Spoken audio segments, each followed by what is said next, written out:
संतां के कारज आप खलोया, संतां के कारज हर कम करावण आया राम। ਵਾਹਿਗੁਰੂ ਜੀ ਕਾ ਖਾਲਸਾ, ਸ੍ਰੀ ਵਾਹਿਗੁਰੂ ਜੀ ਕੀ ਫਤਿਹ। ਜੋ ਜਾਣੇ ਤੇ ਸਦਾ ਸੁਖ ਹੋਏ, ਆਪ ਮਿਲਾਏ ਲਏ ਪ੍ਰਭ ਸੋਏ।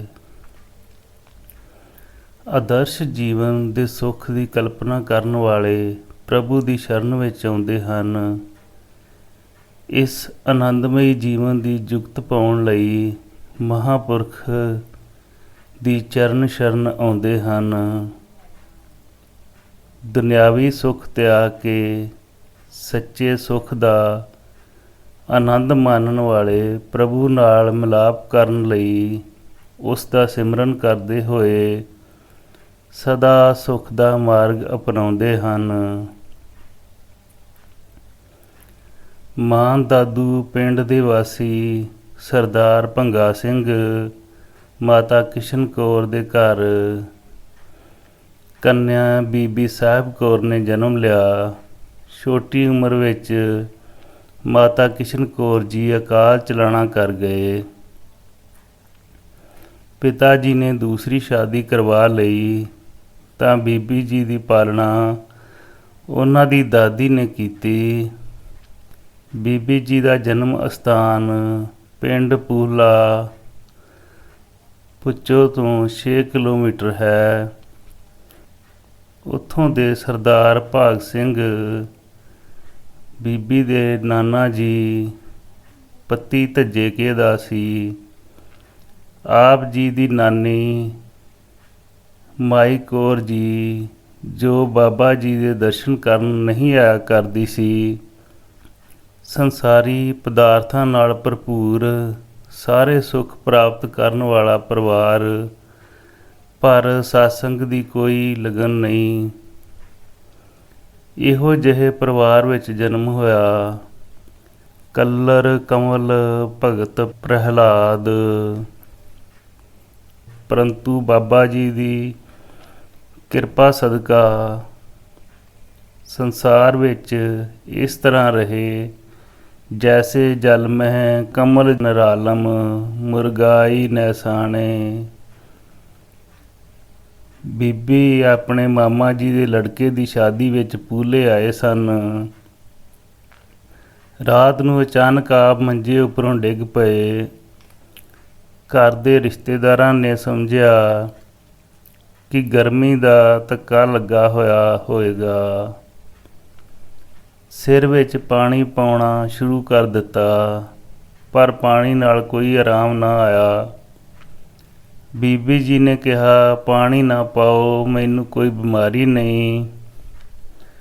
ਆਖਿਰ ਇੱਕ ਮਾਈ ਹਰਨਾਮ ਕੌਰ ਪੂਲੇ ਵਿੱਚ ਸੀ, ਉਸ ਨੂੰ ਬੁਲਾਇਆ। ਉਸੇ ਸਮੇਂ ਹੀ ਬੀਬੀ ਠੀਕ ਹੋ ਗਈ। ਇਸ ਚਮਤਕਾਰ ਤੋਂ ਹੈਰਾਨ ਹੋ ਕੇ ਸਭ ਨੇ ਮਾਈ ਤੋਂ ਪੁੱਛਿਆ ਕਿ ਆਰਾਮ ਕਿਸ ਤਰ੍ਹਾਂ ਆਇਆ। ਮਾਈ ਦਾ ਉੱਤਰ ਸੀ ਕਿ ਮੈਨੂੰ ਕੋਈ ਪਤਾ ਨਹੀਂ। ਜੇ ਤੁਸੀਂ ਪਤਾ ਹੀ ਕਰਨਾ ਹੈ ਤਾਂ ਬਾਬਾ ਜੀ ਰੂਮੀ ਵਾਲਿਆਂ ਕੋਲ ਭੁੱਚੋ ਚਲੇ ਜਾਓ। ਅਗਲੇ ਦਿਨ ਮਾਈ ਨੂੰ ਨਾਲ ਲੈ ਕੇ ਕੁਝ ਮਾਈਆਂ ਤੇ ਬੀਬੀ ਸਾਹਿਬ ਕੌਰ ਇੱਕ ਟਾਂਗੇ ਵਿੱਚ ਸਵਾਰ ਹੋ ਕੇ ਭੁੱਚੋ ਨੂੰ ਬਾਬਾ ਜੀ ਦੇ ਦਰਸ਼ਨ ਕਰਨ ਲਈ ਚੱਲ ਪਏ। ਇਹਨਾਂ ਦੇ ਪਹੁੰਚਣ ਤੋਂ ਪਹਿਲਾਂ ਦਿੱਲੀ ਦੀ ਕੁਝ ਸੰਗਤ ਬਾਬਾ ਜੀ ਦੇ ਦਰਸ਼ਨਾਂ ਲਈ ਬੈਠੇ ਸਨ, ਪਰ ਆਗਿਆ ਨਹੀਂ ਮਿਲਦੀ ਸੀ। ਸੇਵਕ ਨੂੰ ਭੇਜ ਕੇ ਬਾਬਾ ਜੀ ਨੇ ਹੁਕਮ ਕੀਤਾ ਕਿ ਜੇ ਦਰਸ਼ਨ ਕਰਨੇ ਹਨ ਤਾਂ ਕੰਨਿਆ ਜੋ ਸੰਤ ਰੂਪ ਹੈ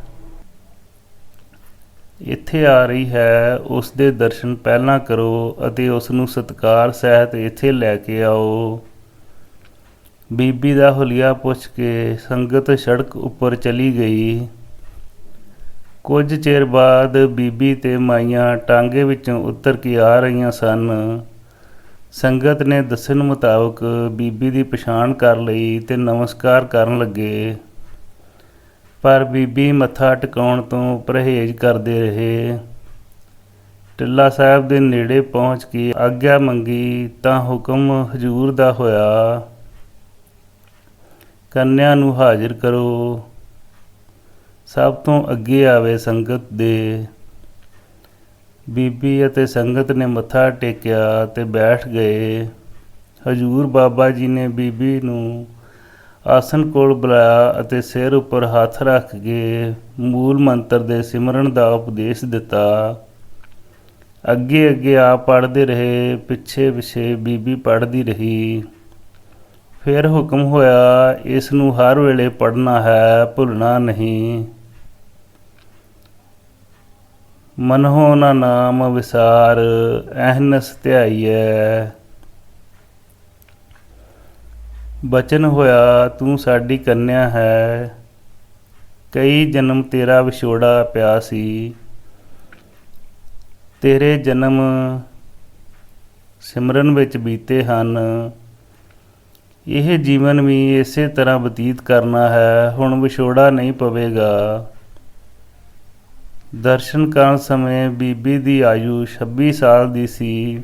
ਬਾਕੀ ਸਾਰੀ ਉਮਰ ਨਾਮ ਜਪਣ ਵਿੱਚ ਬਿਤਾਈ। ਇਹ ਜਨਮ ਤੁਮਾਰੇ ਲੇਖੇ ਵਾਲੀ ਪੰਕਤੀ ਸੱਚ ਕਰ ਵਿਖਾਈ।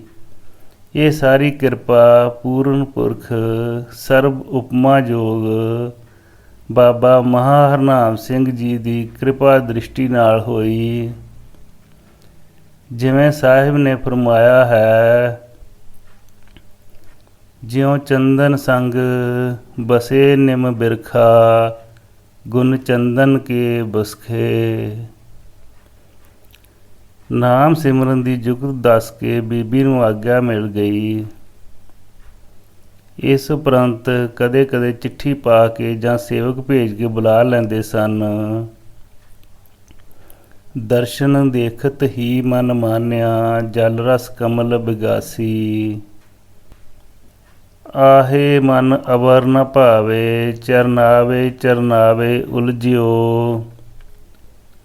ਅਲ ਮਕਰੰਦ ਕਮਲ ਜਿਉ, ਅਨਰਸ ਨਹੀਂ ਚਾਹੇ, ਏਕੇ ਹਰ ਲਾਹੇ।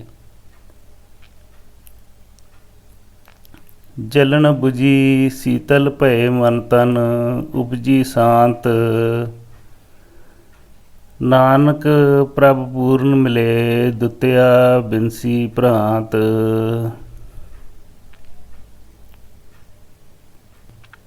ਕਾਮ ਕ੍ਰੋਧ ਮੋਹ ਹੰਕਾਰ ਲੋਭ ਦਾ ਫੰਦਾ ਮਨੁੱਖ ਦੇ ਗਲ ਵਿੱਚ ਪਿਆ ਹੈ।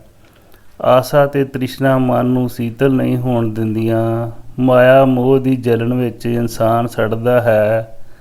ਸ਼ਾਂਤੀ ਦੀ ਪ੍ਰਾਪਤੀ ਨਹੀਂ ਹੁੰਦੀ। ਤ੍ਰਿਪਤ ਮਨ ਸ਼ਾਂਤੀ ਦਾ ਮਾਰਗ ਭਾਲਦਾ ਹੈ, ਪਰ ਮਾਇਆ ਦੀ ਪ੍ਰਾਪਤੀ ਲਈ ਸ਼ੈਤਾਨ ਮਨ ਲੱਜਤ ਕਰਨ ਵਾਲੀਆਂ ਕੋਝੀਆਂ ਹਰਕਤਾਂ ਤੋਂ ਵੀ ਟਾਲਾ ਨਹੀਂ ਕਰਦਾ। ਜਿਸ ਪ੍ਰਾਣੀ ਨੇ ਲਾਲਚੀ ਮਨ ਨੂੰ ਤ੍ਰਿਪਤ ਕਰ ਲਿਆ ਤਾਂ ਕਹੇਗਾ, ਜਲਨ ਬੁਝੀ ਸੀਤਲ ਭਏ ਮਨ ਤਨ, ਉਪਜੀ ਸ਼ਾਂਤ।